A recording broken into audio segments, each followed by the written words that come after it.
Inside America's pot industry.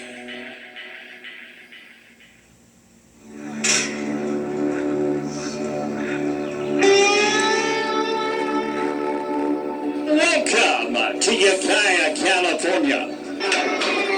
The scene, a county fair. 2 hours from San Francisco, but a world away from the urban bustle. Here, families stroll the fairgrounds. Future farmers examine prized livestock. This is Northern California's Mendocino County. At first glance, a picture postcard of the far west. But beneath its beauty lies a controversial, profitable, and increasingly violent criminal enterprise. 5 pounds here, and then 4 pounds in the baby crib. An exploding underground industry, the marijuana trade. Marijuana is being grown in homes, backyards, even our national parks. This is ground zero for marijuana. Nobody produces any better marijuana than we do right here. This is as natural as growing corn to me. Ukiah Morrison is a Mendocino pot grower. In most places, that would make him an outlaw, but not in this neck of the woods. This is the lifeblood of the county, and it has been for more than 30 years. Morrison walks a fine line, growing as much marijuana as he can without triggering a legal crackdown. He can do that because authorities here are overwhelmed by the sheer number of growers. They're also hampered by conflicting state, federal, and county laws governing marijuana. It is the major cash crop here. A county commission study reports pot accounts for up to 2/3 of the local economy. I don't think there's anything more important in this economy, so to take this out would be a major blow. Though reliable numbers are hard to come by, that wave of pot in Mendocino County is estimated to be worth more than $1 billion, a sizable chunk of a national market for marijuana believed to be in the tens of billions of dollars. It all begins right here with this marijuana plant. This is a typical pot garden. There are thousands of these all over Northern California. This is just a tiny portion of a huge harvest in this area that's known as the Emerald Triangle. So what Iowa is to corn, what Kansas is to wheat, the Emerald Triangle is to marijuana. The marijuana plants in Mendocino County can, sometimes reach 14, 15, 20 feet. Wow. What is this? This has got to be at least 8 feet. Yep. 9 feet. A Mendocino local, Eric Slide, took us on a tour of one backyard garden. What is the part of the plant that you actually make money off of? You see these, what we call nodes up here, all right? And those are going to push out what's called a bud. Okay, and these are going to create a larger bud that could weigh anywhere between 3 grams, 5, 10 grams. And the bud is what actually is taken off of the plant and chopped up and made into marijuana. How much is a plant like this actually worth? A plant like this, assuming that it's going to yield about 2 pounds, it'd be worth about $5,000. And how many plants are here? There's 20 plants here. Okay, so we're talking about a garden worth of... Potentially $100,000. My goodness. Eric's expertise in marijuana led him to publish Grow, a magazine that represents just how far the marijuana business has come.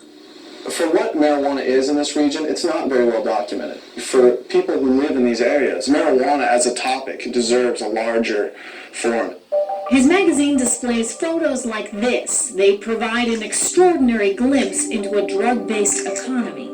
The publication that I've put together has definitely been referred to as marijuana porn. Eric shot this rare video of a huge commercial indoor garden that provides harvests 4 times a year. It takes a team of like 5 to 10 people to run this level of growing. If the owner of the land, the people who are really running things, they might make up to $500,000 on an annual basis. There's a reason California is experiencing such a marijuana boom. First of all, state law. They actually allow you to grow marijuana for medicinal purposes here in this part of the country. Secondly, there's been an increase in border security as a result of 9/11. So that's meant fewer foreign sources of marijuana coming into the country. And the result? Ever-increasing demand from Mendocino's finest. While California's state law permits residents to grow a small number of pot plants, under federal law, pot is flat out illegal. But talk to Eric, and marijuana begins sounding more and more like any other legitimate commodity. Grapes, wheat, coffee. There's a very developed system of brokering marijuana that exists throughout California. What does a marijuana broker specifically do? It's just like a broker on commodities broker on Wall Street. They're figuring out where it's at, they're getting it for the lowest price they can get it, and they're bringing in the buyer and trying to get the buyer to pay the highest price they can. So the margin in between is where they make their money. You could actually kind of have like what's called a clearinghouse. It's a place where you take things and you have someone else sell it, and they take a commission. The economics of this drug are simple and attractive. It costs an estimated $400 to grow a pound of pot. 1 pound sells for $2,500 to a middleman. It then yields $6,000 on the street. Because of low startup costs and overhead, marijuana is the most profitable drug of all. With that kind of profit margin, marijuana is increasingly filling the gap left by other failing industries like lumber and fishing. If we didn't have marijuana, what would this county be like? Well, what would it be like? I don't know. I think we'd all be selling Amway. What else are people doing up there? Since the 1960s, the Emerald Triangle has increasingly become the haven for people looking to grow marijuana and make a living at it. And you keep saying that this is just so normal. I mean, the reality is, for me and plenty of viewers out there, this is not normal. Mm-hmm. But everyone does it. Yeah, I think a lot of it has to do with the culture that migrated to this area from San Francisco at the end of the 60s.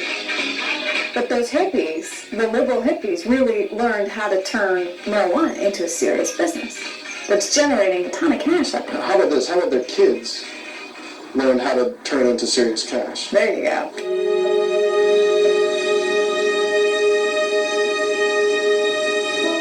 We first visited this marijuana garden with Eric Sly during the height of the summer growing season. Now we're back 2 months later, right before the fall harvest. When the plants have kind of reached a certain point, it's time to cut them down. Remember, the marijuana bud itself is where the money is. Within weeks, this crop will be dried and ready for sale. It's hard to tell how much the marijuana is actually going to sell for on the open market as well. Is that price going to be increased because of less supply? Is it going to be decreased because there's more supply? It's hard to tell how much marijuana is out there.